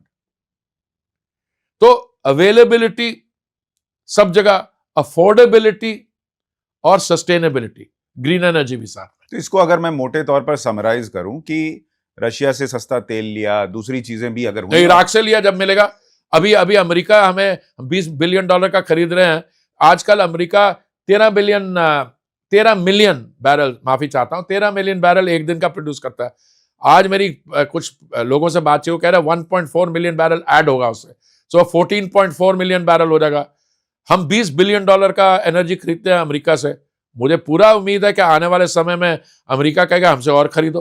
अरे भाई, हम ये जो इकोसिस्टम है, ये कस्टमर सेटिस्फैक्शन के लिए, और जो खास करके इकोनॉमिकली वीक है उनके लिए बना हुआ है। अगर आजकल हमें, अभी ईरान का oil is not on the market, पर अगर कल वो आ जाता है, वेनेजुएलन ऑयल आ जाता है, अभी तो ये सब सैंक्शनड है, और भी ऑयल आएगा, तो जहां से सस्ता मिलेगा वहां से लेंगे। कोई एक ऐसा हम अनुमान लगा सकते हैं कि अगर ये सारी परिस्थिति बनी तो पेट्रोल की कीमत कहां तक जाएगी नीचे? देखिए, ये बड़ा मुश्किल इसलिए है कि इसमें जो कॉस्ट हैं वो नहीं, आप एक चीज चल के रही है, मैं अपनी बात नहीं कर रहा। अगर आप ऑन शोर ड्रिलिंग करते हो तो एक वेल ड्रिल करने का $4 मिलियन खर्चा, एक वेल ड्रिल करने का। अगर आप ऑफ शोर करते हैं, मतलब समुद्र में डीप सी, तो 100 मिलियन डॉलर है। भाई साहब, ये जो बड़ी डिस्कवरीज हुई हैं, 16 वेल ड्रिल करने के बाद, मतलब 100 मिलियन हर एक में खर्च करने के बाद नहीं मिला तेल, 17वीं टाइम पे मिल गया, 17th अटेम्प्ट में। अब इसका भी तो कॉस्ट कोई रिकवर करेगा। देखो, मेरे को तो तेल खरीदना है, अभी वेस्टर्न हेमिस्फीयर में ज्यादा तेल अवेलेबल है। ब्राजील 3 मिलियन बैरल रोज का है, उसका अभी और जो उनकी फाइंड है उससे 4 लाख बैरल एडिशनल आएगा। कनाडा, सूरीनाम, गायाना, यूनाइटेड स्टेट्स, ये सब जगह में मोर ऑयल इज कमिंग। अगर आपका सवाल है, मेरा उसमें आंसर यह है, अगर इस सब जगह ये ऑयल बढ़ता गया, और तो मैं समझता हूं कि देखिए, cost of extraction can very from $4.5-5 पर बैरल टू $8, पर कई ऐसे देश हैं जिन्होंने अपने खर्चे बढ़ा लिए, वो चाहेंगे 80-85 से कम नहीं आए, पर अभी उनके लिए मुश्किल इसलिए होगा क्योंकि ज्यादा तेल होगा तो कोई ना कोई और दे देगा। तो मैं समझता हूं कि अगर ये सब जब सही रहा, इंक्रीज इन सप्लाई होते रही, गैस का तो मैं बड़े कॉन्फिडेंस से कह सकता हूं 2025 के एंड से gas prices will come down and come down considerably. अभी भी हम यूएस से ज्यादा गैस खरीदते हैं, तो और भी होगा, और भी तो एलपीजी और सस्ता देंगे आप? नहीं, एलपीजी नेचुरल गैस की बात कर नेचुरल रहा गैस। हूं। नेचुरल गैस जो ट्रांसपोर्टेशन में Okay. पाइप गैस और सीजीडी में उसकी बात कर रहा हूं। एलपीजी जो है वो रिफाइनरी से पेट्रोल से बनता है, तो उसका Okay. अलग इकोनॉमी, वो भी नीचे आ सकता है, बट आपको कंसिस्टेंट पीरियड के लिए you will have to be without war and without piracy on the high seas, without Houthis attacking, ये करना पड़ेगा। एक सोल्यूशन जो मोटे तौर पर सीधे सीधे बोला जाता है कि भाई अगर पेट्रोल को भी जीएसटी में ले आए, अरे बहुत अच्छा आइडिया है, मैं तो होप कर रहा था पिछली जीएसटी काउंसिल में हो जाएगा। तो आपने निर्मला जी को नहीं कहा? नहीं, हम लोग रिक्वेस्ट कर सकते हैं, बट इसमें ऐसा है कि ये पेट्रोल नहीं, ये गैस जीएसटी में, पेट्रोल तो आने वाला नहीं है जीएसटी में, क्योंकि अभी बड़ी फ्लूइड सिचुएशन। सो मैं आपके क्वेश्चन को रिफ्रेश करूं, गैस क्या निर्मला जी ने खुद कहा, पर देखिए जीएसटी काउंसिल में स्टेट्स को साथ ले जाना होता है, एविएशन टर्बाइन फ्यूल की भी बात है, तो मैं समझता हूं नेचुरल गैस जो है, जो प्राकृतिक गैस जिसको कहते हैं, वो समय मैं चाहूंगा जल्दी आए, निर्मला जी में आई एम श्योर चाहती हैं, पर उसको स्टेट्स को ले जाके बिफोर लॉन्ग हो जाएगा। पर उसमें एक तर्क ये दिया जाता है कि 1/3 जीएसटी काउंसिल में हिस्सा केंद्र का है, जो बाकी स्टेट हैं 20 राज्यों के करीब आपकी खुद की या सहयोगियों की सरकार है, तो अगर आप चाहें नहीं, हम तो चाह ये हो रहे हैं, सकता है, मैं आपका आंसर ये हम चाह रहे हैं और इसलिए करवा के दिखाएंगे। करवा के दिखाएं। हाँ। लेकिन पेट्रोल नहीं आ पाएगा। पेट्रोल नहीं आ पाएगा, उसको अलग डिस्कशन है, वो मैं उसको हमें आपके साथ एक अलग प्रोग्राम करना पड़ेगा क्योंकि उसमें स्टेट रेवेन्यूज बहुत आ जाते हैं और स्टेट कभी मानेगी नहीं। एक स्टेट है दिल्ली के नॉर्थ, आप समझ जाएंगे मेरे जैसे लोग जहाँ हैं, उनको हम भेजते हैं अगर कोई चीज एथेनॉल बनाने के लिए, वो उसमें एथेनॉल से डाइवर्ट करके वो पोर्टेबल अल्कोहल जो दारू है वो बना देते हैं, उसको मैं क्या करूंगा, उसका रेवेन्यू भी लेते हैं और नशा भी लेते हैं, दोनों। तो वो दिन कभी नहीं आएगा फिर तो कि हम 70 रुपए का पेट्रोल देखें? देखिए मैं ऑप्टिमिस्ट हूं बाय नेचर। अगर मेरे को 3-4 साल, जब मैं मेरे मंत्रालय से तो जुलाई ऑफ 2021 से जुड़ा हूं, अगर मेरे को बोलते थे, अगर उस समय मेरे को असेसमेंट करनी पड़ती कि दिसंबर एंड 2024 में पेट्रोल जो आज रेट है, मैं कभी मानता नहीं। आप जरा ऑप्टिमिज्म अपनी सही रखिए, सप्लाईज युद्ध ना हो, सप्लाई सही रखिए, हमारी डोमेस्टिक ईएनपी बढ़ जाएगी। 70 भी आएगा। देखिए इस समय इंटरनेशनल क्रूड का प्राइस है $72-73 अ बैरल। अगर इंटरनेशनल क्रूड का प्राइस थोड़ा नीचे आता है तो हमारे यहाँ जिसको आप 90 रुपीज कहते हैं, अगर एक्सचेंज रेट सीखता है 90 से नीचे आएगा और आना चाहिए। सर एक चीज बड़ी इंटरेस्टिंग और बताइए, ये जो आप लोगों ने रशिया से तेल लिया, ये कैसे किया? क्योंकि इतना विदेशियों ने ज्ञान दिया कि अरे ये क्या कर रहे हैं। पहले मैं आपको बता दूं, ये नैरेटिव जो है ना, कि बड़ा प्रेशर था वेस्ट से। मुझसे किसी ने ये डेवोस में या कहीं गैसटेक में ये सवाल पूछा, तो मैंने कहा कि प्रेशर तो उनको फील होता है जिनके, मैंने कहा I said whose head is wired, मैंने कहा जिसकी दिमाग की वायरिंग हो कि प्रेशर फील कर सके। मैंने कहा मेरे जो नेता हैं उनके तो प्रेशर वाली कोई वायरिंग है नहीं, और क्योंकि हम उनके लिए काम करते हैं हम भी कॉन्फिडेंट रहते हैं हमारी वायरिंग। मैं आपको कहता हूं पूरे विश्वास से, एक सॉलिटरी इंस्टेंस के अलावा मुझे कभी किसी ने प्रेशर में डालने की कोशिश नहीं की। और जो अमेरिका के चीफ नेगोशिएटर थे इन चीज़ों के, मैं उनका नाम नहीं लूंगा पर आप समझ जाओगे, उन्होंने मेरे को बड़े एक स्पष्ट तरीके से बोला कि देखो ऐसा है, हमें आपका रशिया से ज़्यादा क्रूड खरीदने में हमें कोई प्रॉब्लम नहीं है, हम सिर्फ ये कहेंगे उसको सस्ता खरीदो। और उन्होंने प्राइस कैप लगाया। और मेरे जैसा आदमी जिसको कहे कि आप खरीदो और सस्ता खरीदो, तो सस्ता खरीदने में तो that is music to my ears, तो हमने उसका भी फायदा उठा के थोड़े से डिस्काउंट ज़्यादा किए कि हम नहीं और ले सकते क्योंकि वो प्राइस कैप में आता है। मेरे को एक यूरोपियन, एक चीज अमेरिका खुद चाहता था कि भारत और भाई वो इसलिए चाहते थे क्योंकि रशिया 13 मिलियन बैरल एक दिन में प्रोड्यूस करता है। अगर रशिया से सारे लोग बंद कर देते तो वो 13 मिलियन बैरल की शॉर्टफॉल कहाँ से आती है? सऊदी अरब से, एमिरेट से। तो तेल का जो बैरल, क्रूड ऑयल का बैरल एक है, वो $250 पे चला जाता है। तो we have done them a favour. Bharat ने क्योंकि रूस से तेज किया, हमने ग्लोबल इन्फ्लेशन को कंट्रोल किया और हमने बाकी लोगों की प्रॉब्लम सॉल्व की। ये असलियत है। पर उसके दौरान ये काफी मिसगाइडेड होते हैं, अरे रशियन ऑयल। एक राजदूत है पश्चिमी यूरोपियन देश से, मुझे कहना चाहिए राजदूत नहीं, उच्च आयोग समझ जाएंगे, मैं उनका नाम नहीं लूंगा, एक दिन मेरे को मिलने आए और ये नहीं बताया कि यहीं इसी कमरे में मिलने आए, नहीं वो निर्माण भवन में था, शायद यहीं था, मिलने आए। तो मैं तो इसलिए पूछ लेता हूं कि भाई आपका क्या विषय, उन्होंने बताया नहीं, कर्टसी कॉल, मैंने आ जाओ, नहीं आप जो रशिया से ऑयल खरीदे, मैंने कहा इसलिए आप बात करने आए।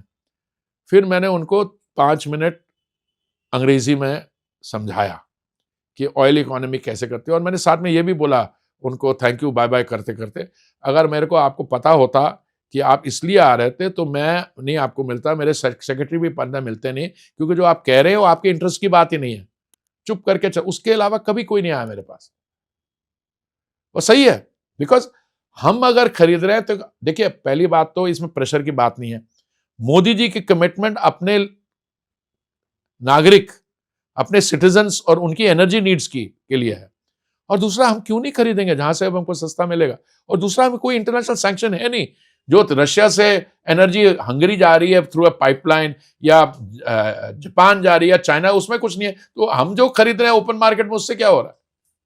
मैंने ये भी सुना कि आप लोगों ने जो पेट्रोल के प्राइस रैशनलाइज किए कि भाई बहुत दूर अगर तो हमने किया, उसको 4-4 रुपए का फर्क हुआ लोगों को, और हमने कंज्यूमर को पास ऑन नहीं किया, जो डीलर मार्जिन भी ठीक किया, तो अच्छा काम हुआ। इस समय मार्केट स्टेबल है, इसलिए जब भी मेरे को, मैं किसी आप जैसे वरिष्ठ पत्रकार से बात करता हूँ, कहते और कम हो गया, मैंने कहा पहले ये तो एक्नॉलेज कर दो भैया 5 मिनट के लिए कि दुनिया भर में एक ही देश है जहाँ कम हुआ है, पर इंशाअल्लाह चाहे तो इसको आगे भी चले गए।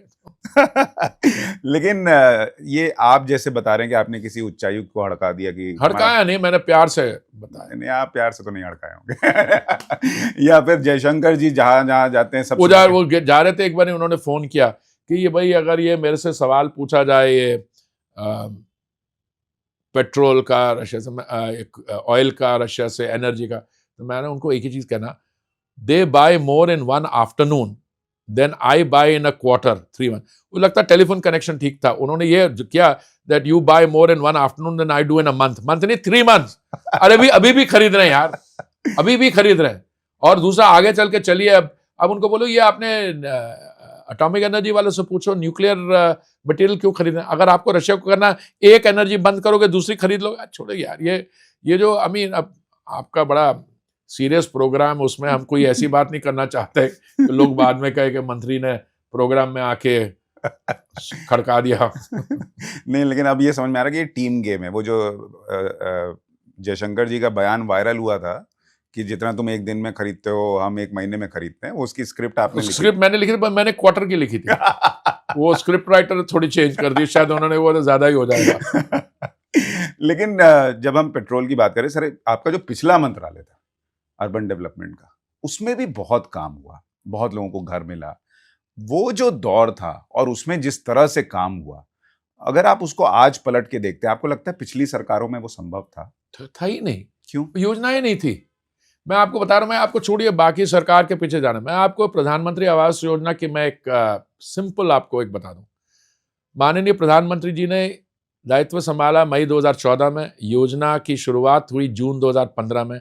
17 महीने देख लो, जब अखिलेश जी की सरकार थी उत्तर प्रदेश में, 17 महीने। तो आप देखो, प्रधानमंत्री आवास योजना में 4 वर्टिकल्स में उत्तर प्रदेश में उस पहले 17 महीने में कितनी इंडेंट हुई, और योगी जी के आने के बाद कितनी इंडेंट हुई। टीम हमारी वही थी। कितनी हुई अगर आपको याद? मैं बताता हूं, एक 17,000 थी और उनके 17 लाख थी, ये फर्क। और सचिव भी वही थे उत्तर प्रदेश कैडर के, और ज्वाइंट सेक्रेटरी भी जो हाउसिंग थे वो भी उत्तर प्रदेश कैडर के थे। तो ये भी नहीं हो सकता कि वो ऑफिशियल चेंज हो गए इसलिए हो गया। दुर्गा शंकर मिश्रा थे अर्बन अफेयर्स सेक्रेटरी, और अमृत अभिजात थे ज्वाइंट सेक्रेटरी। मेरे समय से पहले की बात है, ये बात है पहले 17 महीने अखिलेश जी की सरकार जब थी, वेंकैया जी थे। मैं आया हूं सितंबर 3, 2017 में। हाँ, मंत्री चेंज हुआ, और योगी जी की सरकार उससे पहले बन गई थी, शायद कुछ महीने पहले। यार 17 लाख है। आप उत्तर प्रदेश के आंकड़े देखिए, जहां पे केंद्र सरकार जो मोदी जी का समय और स्टेट गवर्नमेंट डबल इंजन का काम हुआ, उसको छोड़िए। अब बाकी चीजें, अर्बन ट्रांसपोर्ट देखिए, ये काम शुरू हुआ था वाजपेयी जी की सरकार में 2002 में। आज कोई 960, 970 kilometre effective running metro system है देश में, और 1030 किलोमीटर और बन रहा है। तो आप इसको मान के चलिए कि दिल्ली में एक अच्छे दिन को मैंने अभी पीछे आंकड़े देखे हैं, 70 लाख राइडरशिप थी एक दिन की, 70 लाख। अगर ये 70 लाख मेट्रो पे नहीं आते, अगर सड़कों पे उतर आते हैं अपनी गाड़ी में या शेयर भी करते हैं, आपको पता है क्या ट्रैफिक की हालत हो जाती। तो मोदी जी के समय में जो अर्बन सेक्टर में काम हुआ, दबा के हुआ। उसमें आप कोई भी योजना, पहले तो स्वच्छता योजना देखो, 11 करोड़ शौचालय बनाए इन्होंने। आप उसके बाद देख लीजिए कि ये प्रधानमंत्री आवास योजना, ये स्ट्रीट वेंडर स्कीम, महामारी के दौरान जो इनको सामना कठिनाइयों का करना पड़ा, आज प्रधानमंत्री, मैंने अर्बन की छोड़ दो, बाकी भी आयुष्मान भारत, ये दबा के का हमारी मुझे दुख इस बात का है, दिल्ली सरकार ने इन योजनाओं को इंप्लीमेंट नहीं किया। आवास योजना में 4 वर्टिकल, उन्होंने सिर्फ वो जो बैंक्स और इंडिविजुअल्स को लोन देने का, जिसमें सरकार का कोई ताल्लुकात ही नहीं है, सिर्फ वो वर्टिकल इंप्लीमेंट किया। बाकी जो है अफोर्डेबल हाउसिंग एंड पार्टनरशिप नहीं किया, BLC वाला नहीं किया, इन सिटू स्लम रिहेबिलिटेशन नहीं किया। तो अगर इसको मैं समराइज करूं कि जो गरीबों को, मध्यम वर्ग को घर मिले, अगर वो थोड़े और ज्यादा होते, अगर जैसे यूपी में कालका जी में हमने कर दिया, अभी जेलर वाला बाग होने वाला है एक्सेट्रा, थोड़ा सा दिल्ली सरकार और इंटरेस्ट लेती तो इसमें और दिल्ली का या यूपी में अखिलेश यादव की सरकार ने स्पीड कम ना की होती तो और घर मिले होते, और घर मिले होते। पर योगी जी ने पूरा किया। देखिए, आप ओवरऑल पिक्चर देखिए, आप सिंस अर्बन अफेयर्स की बात कर रहे थे, 3 करोड़ ग्रामीण और शहरी क्षेत्र के मिलाकर प्रधानमंत्री आवास योजना के लाभार्थी हैं। 3 करोड़ नहीं, 4.5 करोड़। और उन्होंने निर्णय यह किया माननीय प्रधानमंत्री जी ने कि 3 करोड़ और बनेंगे। अब इसके बाद सैचुरेशन हो जाएगी। तो आवास सिर्फ सरकार की तहत से नहीं बनते, प्राइवेट सेक्टर भी बनाता है, इंडिविजुअल्स बनाते हैं, पर एक सिस्टम में 7 करोड़ आवास आना विद द गवर्नमेंट्स हेल्प बहुत बड़ी चीज होती है। सर, ये इतना देश में काम हो रहा है, आप कह रहे हैं नरेंद्र मोदी के समय बहुत तेज गति से काम हो रहा है, लेकिन कुछ ऐसे चैलेंजेस हैं, जैसे जब हम बात करते हैं एक इकोसिस्टम की, जो कि बाहर से फंडेड है या जहां से भी है, वो जिस तरह से काम कर रहा है, वो टूल किट की बात कर रहे हैं, टूल किट की बात कर रहा हूं, वो जिस तरह से काम करता है, या जिस तरह से आजकल आप देख रहे होंगे कि कुछ खालिस्तानी ग्रुप्स एक्टिव हो रहे हैं। वो पन्नू तो हर 3-4 दिन में एक बड़ा मजेदार सा वीडियो बनाता है, मुझे उसमें धमकी कम लगती है, उसको देख के मजा ज्यादा आता है। मजा क्या आता है, आप उसकी मूर्खता पे हंसते हैं। हाँ, मूर्खता पे हंसता हूँ, और जिस तरह से वो बातें करता है, बड़े लेकिन डेंजरस आदमी है। हाँ, ये वही आदमी है जो कहता है कि इस तरीके और उस तरीके के बीच में एयर इंडिया का जहाज मैं उड़ा दूंगा। पर यार, ये तो इस किस्म का मजाक भी मैं समझता हूं इसको बंद कर देना चाहिए। अभी उसने कहा कि योगी जी को खत्म कर देगा, तो मतलब कौन, पन्नू ने कहा? पन्नू ने। तो वो तो फंसेगा। पन्नू गया। लेकिन सर, ये कितना बड़ा देश के लिए चैलेंज है, और ये जो नहीं, ये देश के लिए चैलेंज नहीं है। हमें देश को इससे टेम्पररी इरिटेशन और तकलीफ हो रही है, टेम्पररी है। देखिए, किसी भी देश की जो जनता होती है बहुत मैच्योर होती है। शॉर्ट टर्म में वो रेवड़ी से प्रभावित हो सकते हैं, कुछ इधर उधर की कहानियों से प्रभावित हो सकते हैं, पर अल्टीमेटली सब चाहते हैं कि देश में सुधार आए, एजुकेशन, हेल्थ बढ़िया हो जाए, उनकी जो अगली जनरेशन है उनके लिए कंडीशंस इंप्रूव करें। मुझे लगता है ये जो भी देश के बाहर जाके और देश की निंदा करते हैं, इनकी पॉलिटिकल शेल्फ लाइफ भी कम है। मैं I wish them good health, but politically चल नहीं रहा।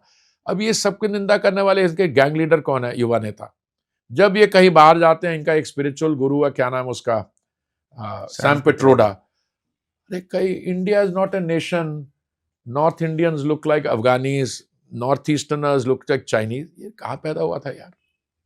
ये कहाँ पैदा हुआ था? मैं तो उस दिन राज्यसभा में बोल रहा था, मैंने कहा जी, वो अंग्रेज जब छोड़ के गए तो कहते थे it's a very difficult, nation will not survive.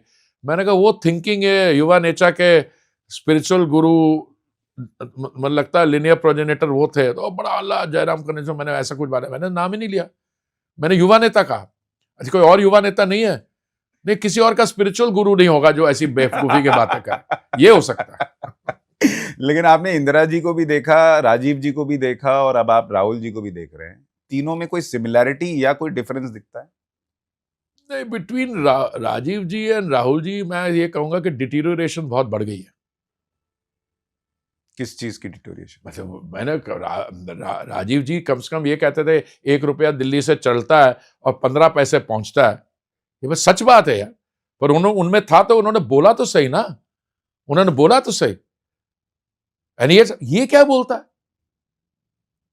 वो अंगूठा काटने की बात याद है आपको वो? हाँ, और क्या पता नहीं वहां पे कहाँ थे, इंग्लैंड में थे या वो यूएस में थे।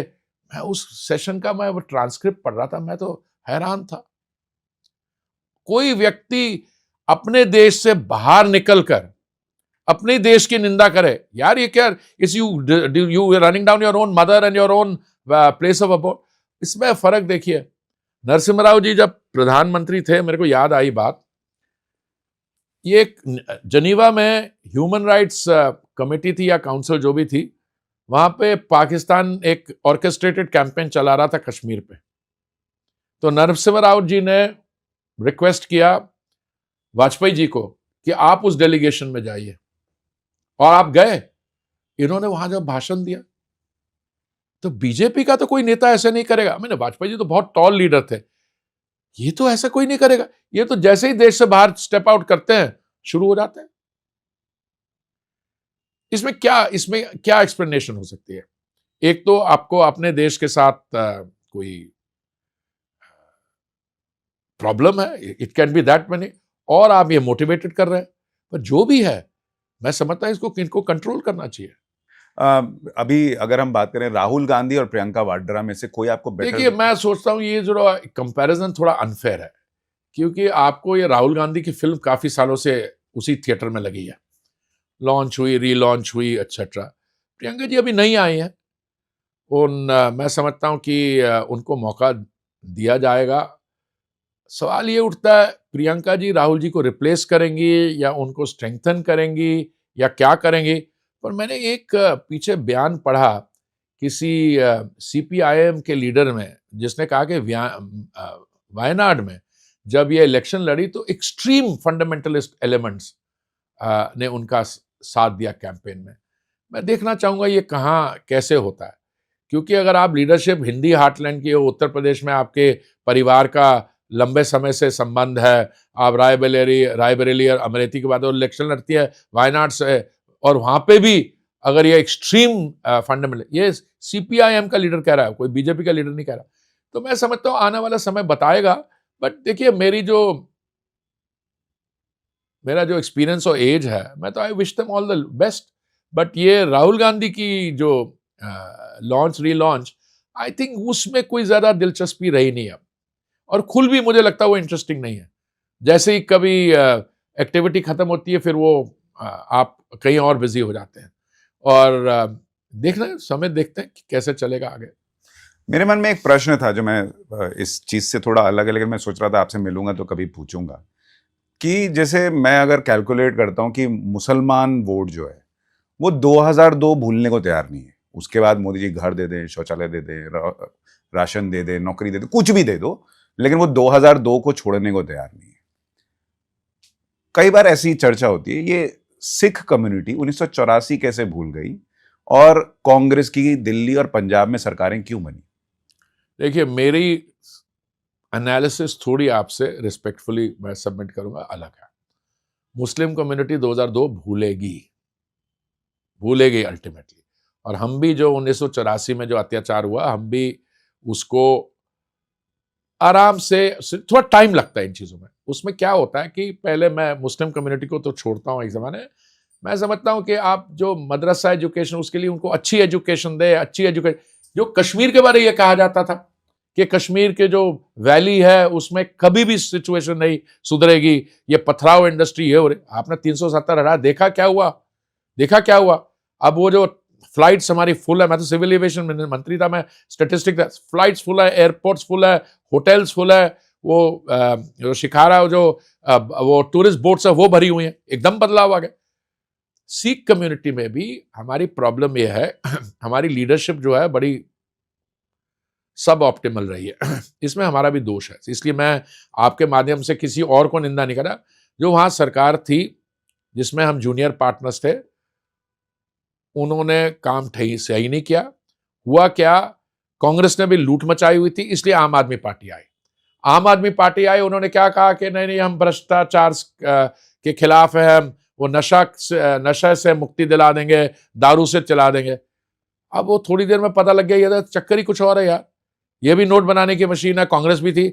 और हम जिन लोगों के साथ जुड़े, हम जूनियर पार्टनर थे, वो जो गठबंधन था हमें बड़ा महंगा पड़ा, इसलिए वो गलती थी। मैं Sikh community will come around, ultimately Sikhs are very hard working people. उनकी पॉपुलेशन में परसेंटेज 2% से कम होगी। आप देखिए उनकी कंट्रीब्यूशन आर्म फोर्सेस में, उनकी कंट्रीब्यूशन इन प्रोफेशनल्स एटसेट्रा, मेहनती ईमानदार लोग हु बिलीव इन समाज सेवा एटसेट्रा, वो हो जाएगा।